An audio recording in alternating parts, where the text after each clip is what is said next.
before we even get started, let's go ahead and set the tone for this thing. All right. So let's just say you got a client. You like, man, my client wants a mohawk.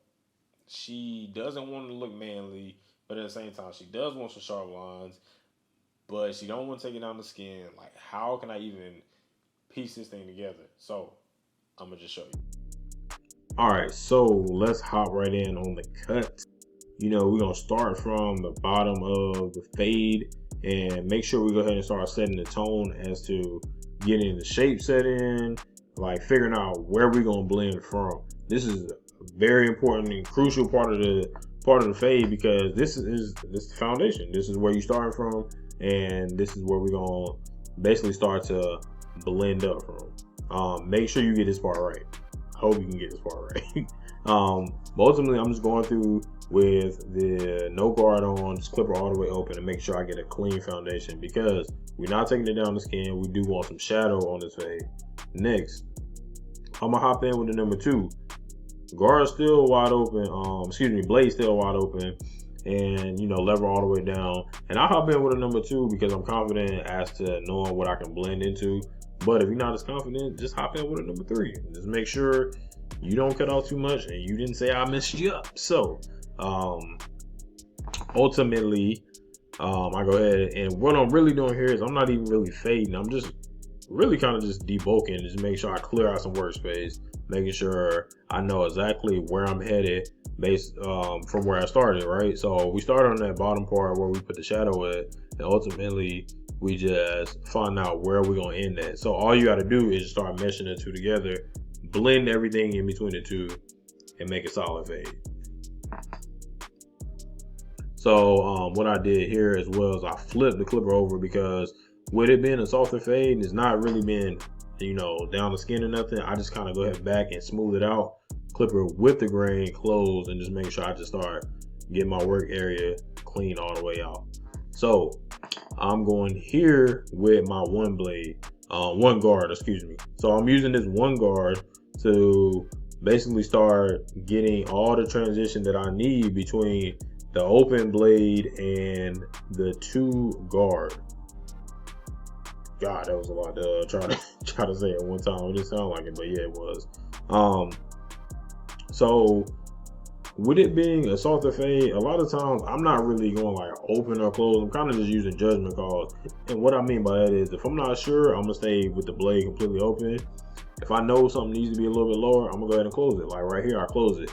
I see where these dark areas are, and she doesn't want any hangover over her fade. So I know I need to get some transition going between the fade and this part right here. So all I'm doing at this point, once I've set the tone, find out where my boundaries are, and fading in between here, all I'm doing is spot reducing it from this point on.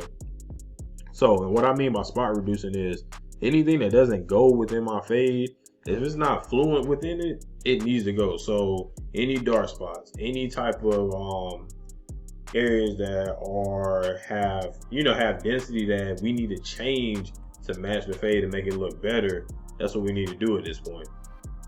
And here I'm just mainly doing a little bit of clip over guard, clip over comb, to basically just get some of those spots out and start to blend the fade into the top part and getting rid of some of this ridge right here.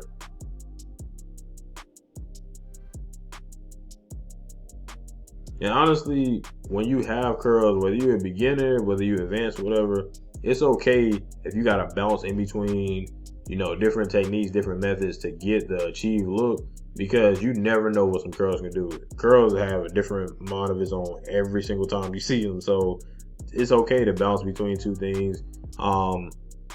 You'll see me a couple times here. I'll change my method up.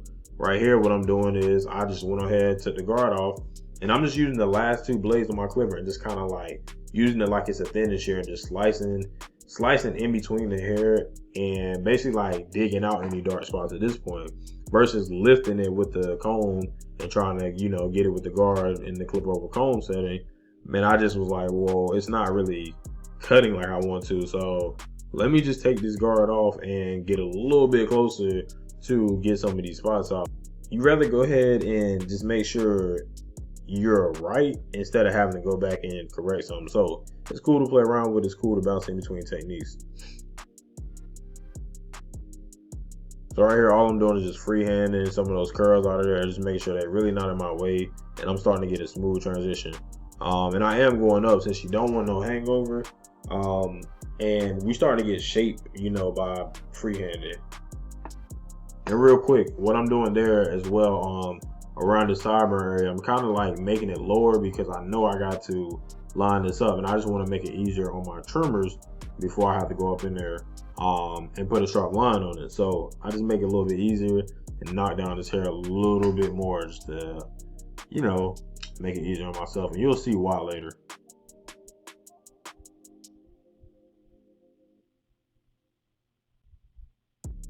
So that was just more flip over comb, more of me just playing around with it, freehanding and just moving around. And I'm slowly working my way up, trying to make sure I start to get a smooth transition. And the fade is pretty much coming together at this point as well. Like, all I'm doing is just, like I said, spot reducing, making sure anything that doesn't fit in what I'm trying to achieve, it gotta go. So right here, you see me flip it over, and I'm just doing a tiger claw method. I'm only using the tip of the clippers. Only using the tip. Do not put that blade on that bottom blade on the head because you will gap it. But I'm only using the tip of the clippers to just smooth out some of those curls and make sure my workspace is not getting crowded. It's not getting curled up on. It's basically still smooth, and I have that fluent fade. And I just continue the other process that I'm doing or the other techniques that I'm doing because at this point, the fade is almost done. We just want to make sure that we fine tune, detail any parts that we want to because we want this thing to be crispy. Duh.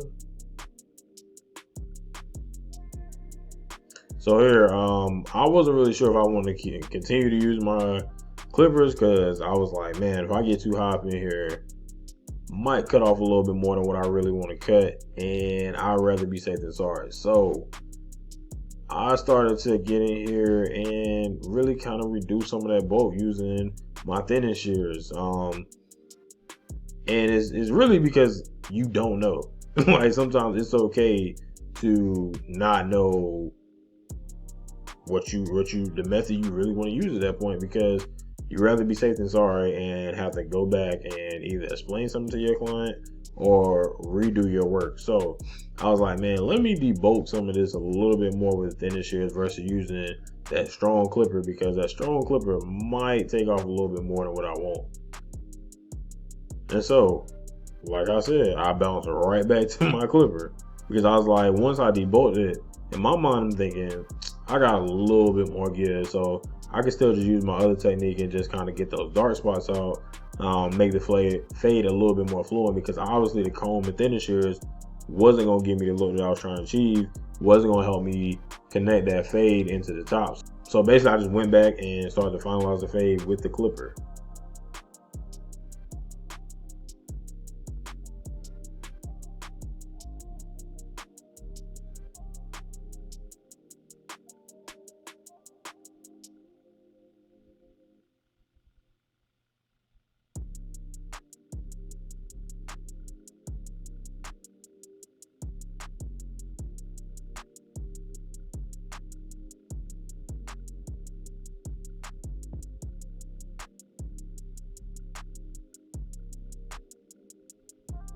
So right here, I'm basically just wiping out the hair, making sure there's no excess oil, dirt or anything, and just making sure I have a clean work spot before I start to use my trimmers.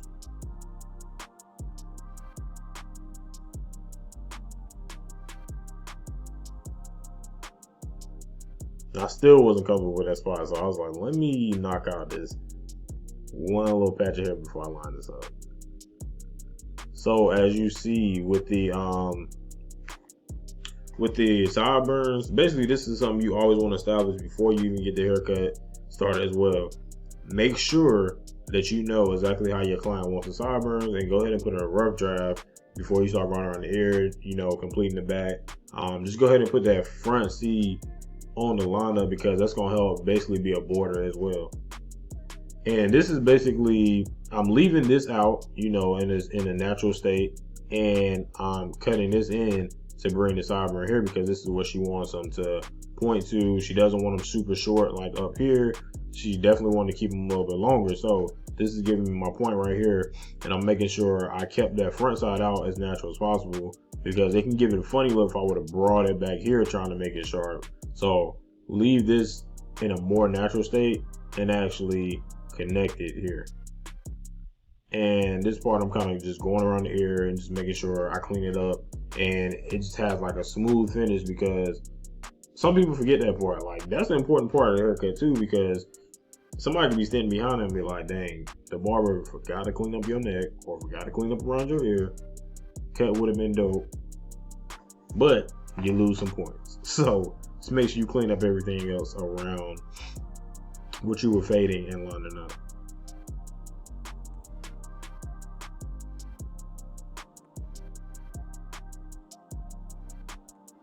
So now that line is established in the back, I go back and, you know, just make sure that front line is a little bit sharper.